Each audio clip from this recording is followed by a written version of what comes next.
बिस्मिल्लाहिर्रहमानिर्रहीम। इय्याका नअबुदु व इय्याका नस्तईन। अस्सलाम वालेकुम। आप सब दोस्तों को अपने चैनल अर्ज़ मुक़द्दस में खुश आमदीद कहता हूँ। 50 करोड़ से कम जो चोरी होगी उस पर नैब नहीं पकड़ सकेगा। नैब का कोई भी केस ऐसे बंदे के ऊपर नहीं बन सकेगा जिसने 50 करोड़ से कम का कोई गफला किया हो, कोई चोरी की हो। ये नैब के जो नए कवानीन हैं उनमें से एक है। इसके अलावा एक और कानून भी है कि जिस बंदे ने जो चोरी की है वो बंदा नहीं साबित कर सकता कि ये उसने पैसे कहाँ से लिए।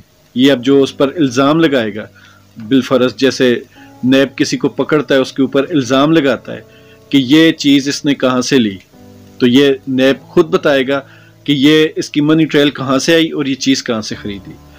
तो मिफ्ताह इस्माइल ने हमारी जो मौजूदा हुकूमत है, मतलब कि अपनी ही हुकूमत के ऊपर उन्होंने बम फोड़ दिया, और न सिर्फ हुकूमत के ऊपर बम फोड़ा बल्कि उन्होंने उनके जो हैंडलर्स हैं उनके ऊपर भी बम फोड़ दिया। ये वो वाला बम है जो बहुत अरसे तक इसकी जो एक स्मेल होती है, बदबू जो होती है ना, वो काफ़ी अरसे तक आती रहेगी। तो आगे बढ़ते हैं मेन वीडियो की तरफ। मिफ्ताह इस्माइल साहब का जिस तरह का बयान है, उसके बाद चंद चीज़ें जो हैं वो मैं अपनी कौम के सामने रखना चाहता हूँ, और आखिर में अपनी जो पाकिस्तानी भाई हैं और जो मेरी बहनें माएँ जो भी मेरे बुज़ुर्ग हैं उन सब से एक सवाल मैं पूछूंगा।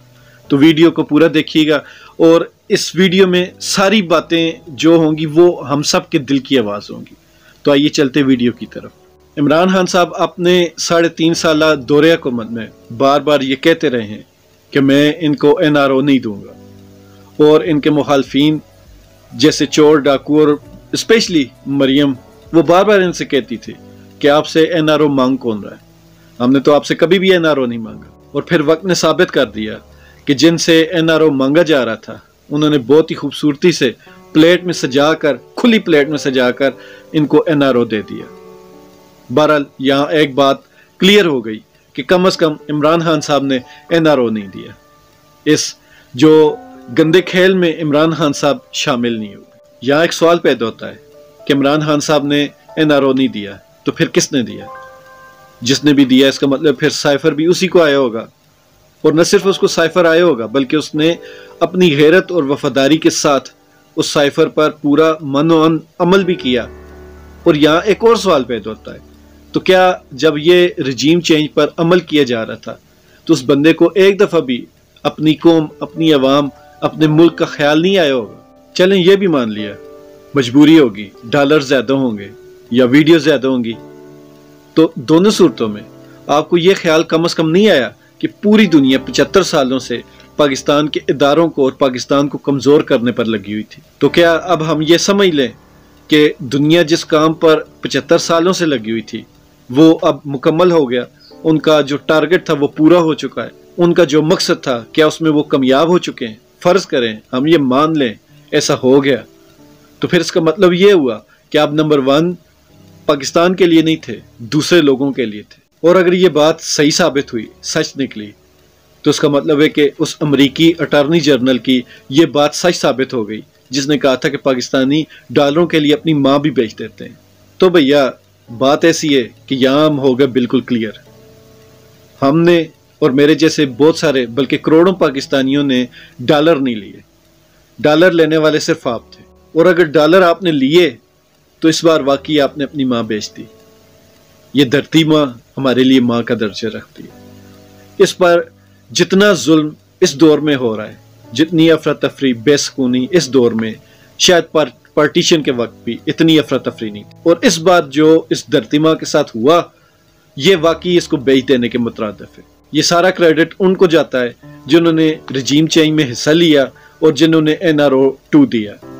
मुबारक हो, आपकी वफादारी साबित हो चुकी है, आप बहुत ज़्यादा वफादार निकले डॉलरों के साथ। और यहाँ मैं अपने पाकिस्तानी बहन भाई, बुज़ुर्गों और बच्चों से एक सवाल ज़रूर पूछूंगा कि पाकिस्तान में अगर 75 सालों से कश्मीर आज़ाद नहीं हुआ, पाकिस्तान में 75 सालों से दहशत गर्दी ख़त्म नहीं हुई, पाकिस्तान में 75 सालों से अगर करप्शन ख़त्म नहीं हुई, पाकिस्तान में 75 सालों में अगर किसी चोर, डाकू और कातिल को सज़ा ना हो सकी, तो इसका मतलब है कि इस मुल्क में फिर किसी को भी नंबर 1 के लाने का हक नहीं। जो दुनिया के सामने नंबर 1 के लाते हैं ये उन्हीं का मुल्क है جس میں افرا تفری بھی ہے، جس میں کرپشن بھی ہے، جس میں قتل و غارت بھی ہے، اور جس کا کشمیر دشمنوں کے قبضے میں، اور وہاں ہمارے بھائیوں کے ساتھ روز ظلم اور زیادتی کے بازار گرم ہوتے ہیں، تو ایسی صورت میں سمجھتا ہوں کہ اس ملک میں کوئی بھی نمبر 1 نہیں۔ نمبر 1 ہے تو وہ کرپشن مافیا ہے، وہ چور ڈاکوؤں کا ٹولہ ہے جو ہر 4 سال کے بعد اس ملک پر آ کر حکومت کرنے لگتا ہے۔ نواز شریف کو جب نکالا گیا تو اس نے ایک دھمکی دی تھی کہ میرے پاس بہت سارے راز ہیں، اگر مجھے واپس نہ لائے تو میں وہ راز کھول دوں گا۔ اگر نواز شریف ان کے راز کھول دیتا تو لوگ کم از کم اس وجہ سے ان کے ساتھ محبت کرتے کہ وہ عمران خان صاحب کے ساتھ کھڑے ہوئے، کہ اب عوام ان کے ساتھ ڈبل نفرت کرنے لگی، کیونکہ عوام کو پہلے سے پتا تھا کہ اس ملک میں کرپٹ کون ہے، لیکن اب عوام ان لوگوں کو عمران خان کا غدار بھی سمجھنے لگی، جس نے اس ملک کے ساتھ اور اس ملک کے جو اچھا لیڈر ایک ہمیں ملا تھا اس کے ساتھ بھی غداری کی، اس لیے ڈبل نفرت مل رہی ہے۔ ان کو سوچنا چاہیے تھا کہ ہم نے ایک غلطی کر دی، اب اس غلطی کے اوپر ایک اور غلطی نہ کریں کہ ہمارا جو برم ہے وہ بنا رہے، اور شاید اب لوگ کبھی بھی نہیں بھولیں گے۔ یہ بہت بڑا ظلم ہے، جن کو انہوں نے NRO دیا ان کی بھوک اتنی زیادہ ہے، وہ چاہتے ہیں کہ صدیوں تک ہماری حکومت رہے، اور ایسا ہو نہیں سکتا۔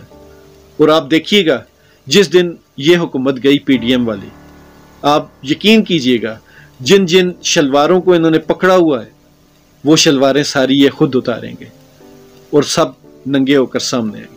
میں اپنے دوستوں سے یہ سوال پوچھنا چاہوں گا کہ آپ کو کیا لگتا ہے اگر اس ملک میں نمبر 1 واقعی نمبر 1 ہوتے تو اس ملک میں یہ جتنی بھی افراتفری ہے، جتنے بھی مسائل ہیں، یہ ختم ہو چکے ہو۔ آدھے دور میں انہوں نے حکومت بھی کی ہے، اگر ان کی اپنی حکومت میں بھی یہ مسئلے نہیں ٹھیک کر سکے تو پھر میرے حساب سے یہ نمبر 1 نہیں۔